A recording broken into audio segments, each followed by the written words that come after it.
reform.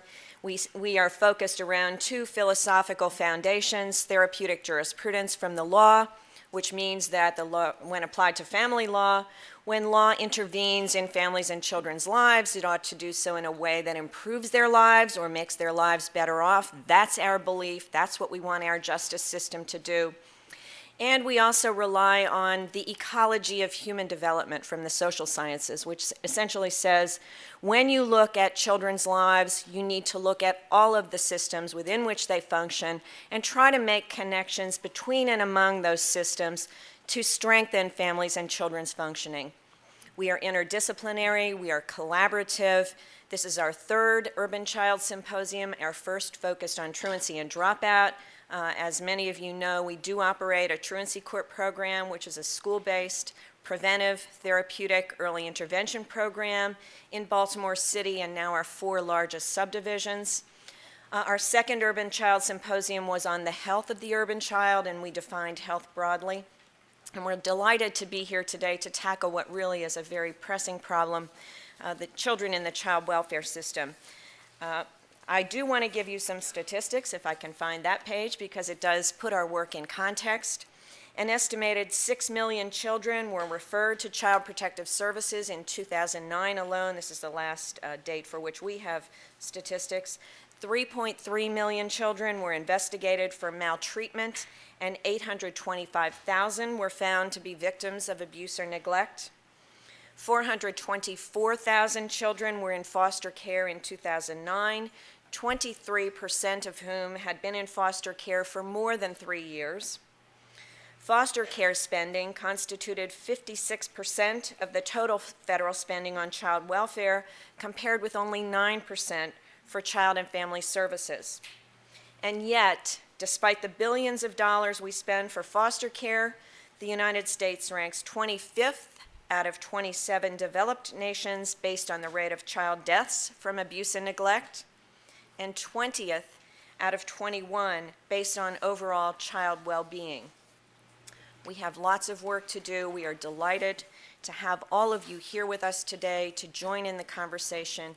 And without further ado, I'd like to introduce our keynote speaker, Mr. Shea Bilczyk.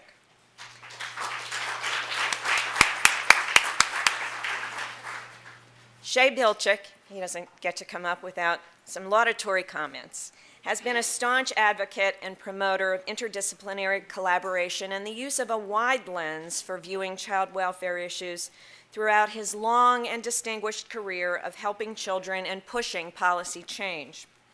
For 15 years of his career until 1993, Mr. Bilczyk was an assistant state's attorney in Miami and served as juvenile division chief and ultimately chief assistant state's attorney. From Miami, Mr. Bilczyk moved to Washington, where he headed the Office of Juvenile Justice and Delinquency Prevention at the U.S. Department of Justice. While at OJJDP, he was a firm proponent of a balanced and multi-systems approach to attacking juvenile crime. This orientation was especially notable during the 1990s, a time when get tough policies were gaining greater acceptance. From 2000 until 2007, Mr. Bilczyk was the president and CEO of the Child Welfare League of America.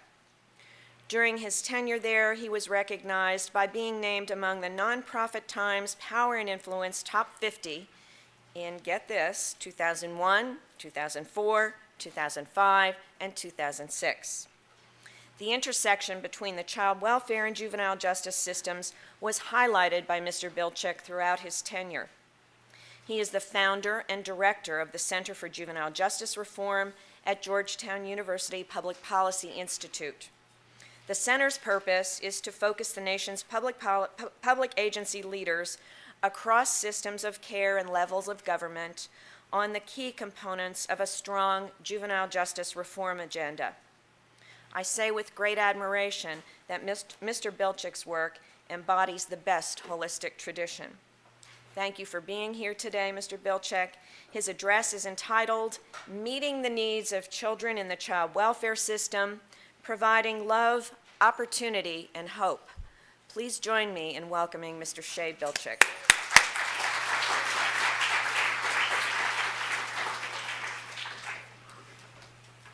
Good morning.